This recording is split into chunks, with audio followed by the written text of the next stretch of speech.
नमस्कार दोस्तों, weather analyser YouTube channel के लंबे अवधि के मौसम पूर्वानुमान के इस वीडियो में आप सभी का स्वागत है, जो कि भारत का सबसे अंडररेटेड वेदर फोरकास्टिंग चैनल है। आज के इस वीडियो में हम जानेंगे अगले 20 दिनों के दौरान देश भर में कैसा रहेगा मौसम का हाल।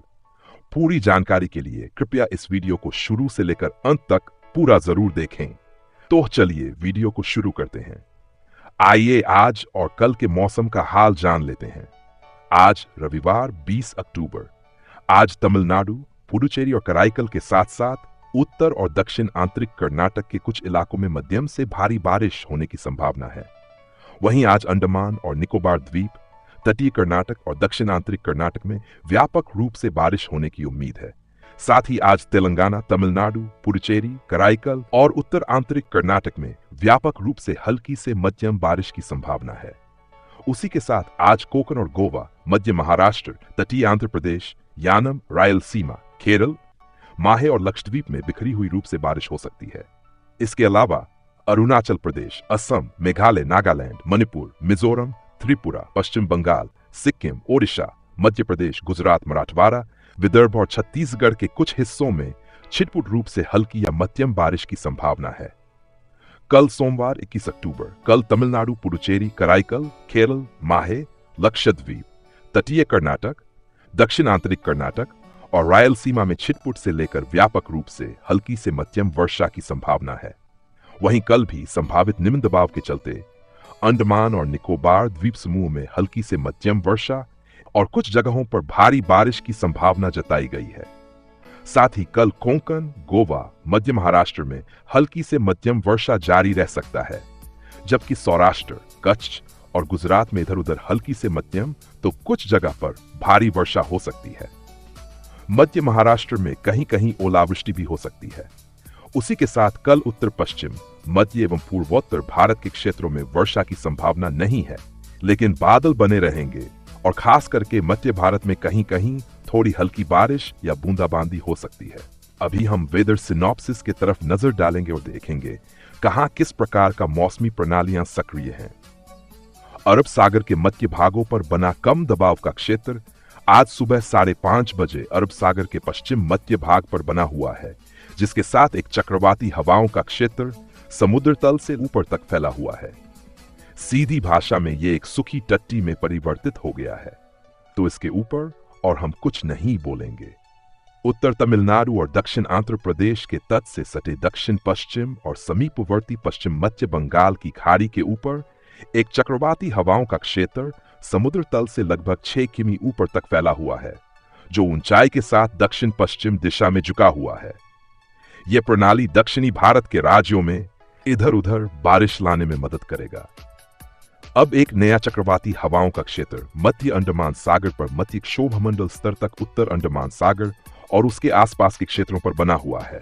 JTWC ने इसको इन्वेस्ट 98B से डेजिग्नेट कर रखा है। इसके प्रभाव में बहुत जल्द ही पूर्वी मध्य बंगाल की खाड़ी और उससे सटे उत्तरी अंडमान सागर पर एक कम दबाव का क्षेत्र बन जाएगा। इसके बाद इसके उत्तर पश्चिम की ओर बढ़ने और 22 या 23 अक्टूबर तक डिप्रेशन में और आगे चलकर चक्रवाती तूफान में तब्दील होने की प्रबल संभावना है। थाईलैंड उपसागर के ऊपर एक और चक्रवाती हवाओं का क्षेत्र समुद्र तल से लगभग 6 किमी ऊपर तक बना हुआ है। वहीं मध्य असम और उसके आसपास के क्षेत्रों में समुद्र तल से 900 मीटर ऊपर में एक चक्रीय परिसंचरण बना हुआ है तथा औसत समुद्र तल से लगभग 3 किमी ऊपर एक ट्रफ रेखा बना हुआ है, जो मोटे तौर पर 91 डिग्री पूर्वी देशांतर और 23 डिग्री उत्तरी अक्षांश के उत्तर में बना हुआ है। अब हम विस्तार से जानेंगे अगले कई दिनों के दौरान देश भर कैसा रहेगा मौसम का हाल। दक्षिण प्रायद्वीपीय भारत से शुरू करें तो तमिलनाडु, पुडुचेरी, कराईकल, केरल, लक्षद्वीप, तटीय कर्नाटक, दक्षिण आंतरिक कर्नाटक और रायलसीमा में छिटपुट से लेकर व्यापक रूप से इधर उधर हल्की से मध्यम वर्षा होने की संभावना है। सप्ताह के दौरान प्रायद्वीपीय भारत के शेष भागों में छिटपुट रूप से हल्की या मध्यम वर्षा होने की संभावना है। साथ ही आज से 24 अक्टूबर के दौरान तमिलनाडु, पुडुचेरी और कराईकल में, 22 अक्टूबर के दौरान उत्तर आंतरिक कर्नाटक में, 23 अक्टूबर के दौरान दक्षिण आंतरिक कर्नाटक और तटीय कर्नाटक में और 24 अक्टूबर के दौरान केरल, माहे, तटीय आंध्र प्रदेश और यनम में अलग अलग स्थानों पर भारी वर्षा होने की संभावना है। एक विशेष नजर हम पूर्वी भारत में दें तो एक नया कम दबाव का क्षेत्र जल्द ही विकसित होने जा रहा है, जिसके चलते अंडमान और निकोबार द्वीप समूह में अगले कुछ दिनों के दौरान इधर उधर हल्की से मध्यम तो वहीं एक दो जगह पर भारी बारिश की संभावना जताई जा रही है। जैसे कि पहले बोल रहे थे, इस सिस्टम के उत्तर पश्चिम की ओर बढ़ने और 22 या 23 अक्टूबर तक डिप्रेशन में और आगे चलकर चक्रवाती तूफान में तब्दील होने की प्रबल संभावना है, जिसका नाम दाना जाएगा। यह कतर द्वारा दिया गया नाम दाना का अर्थ एक बड़ा और मूल्यवान मोती है। इस क्षेत्र में मोती से संबंधित नाम अक्सर इस्तेमाल होते हैं जो किसी अनमोल चीज का प्रतीक होते हैं। याद रखें, इसका उच्चारण द से होगा, ड से नहीं।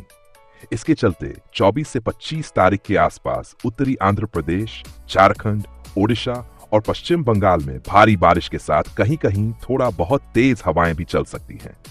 वहीं यह बारिश का दायरा उत्तर तक भी फैल सकता है। अब हम पश्चिम भारत में देखें तो कोंकण, गोवा और मध्य महाराष्ट्र में छिटपुट से लेकर व्यापक रूप से हल्की से मध्यम वर्षा होने की संभावना है।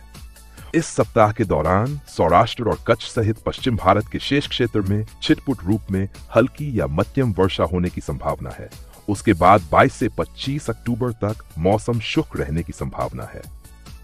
वहीं आज कोंकण, गोवा, मध्य महाराष्ट्र, सौराष्ट्र, कच्छ और गुजरात राज्य के भिन्न भिन्न जगह पर मध्यम या भारी वर्षा होने की संभावना है।